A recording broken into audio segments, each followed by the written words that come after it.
As Republicans and Democrats begin a fierce battle on Capitol Hill over Justice Ruth Bader Ginsburg's successor, the Arizona Senate could play a critical role in confirming the next Supreme Court justice. News 4 Tucson's Eric Fink live downtown tonight with our Decision 2020 story.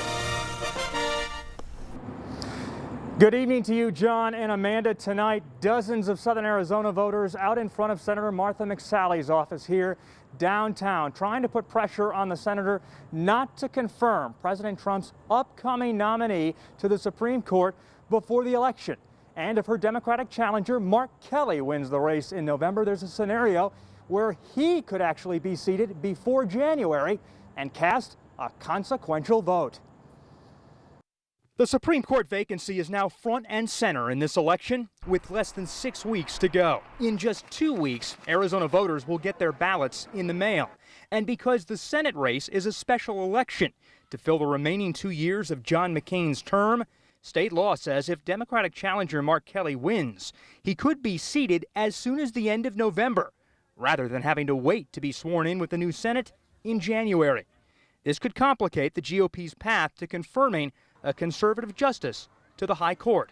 But one local political science professor calls this possibility a long shot. There is a reasonable likelihood that the vote will have occurred before Mark Kelly could be seated.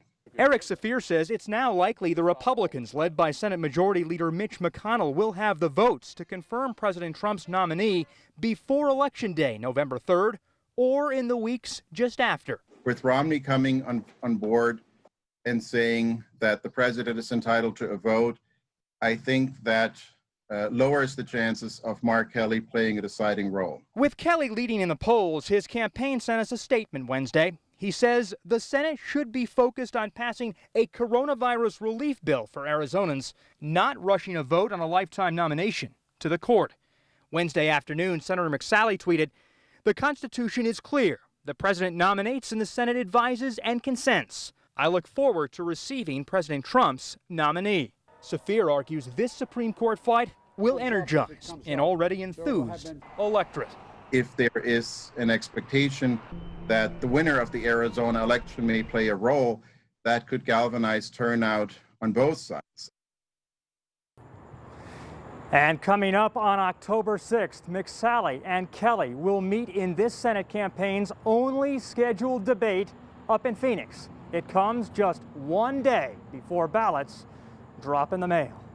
We've got you covered live tonight from downtown. I'm Eric Fink, News 4 Tucson.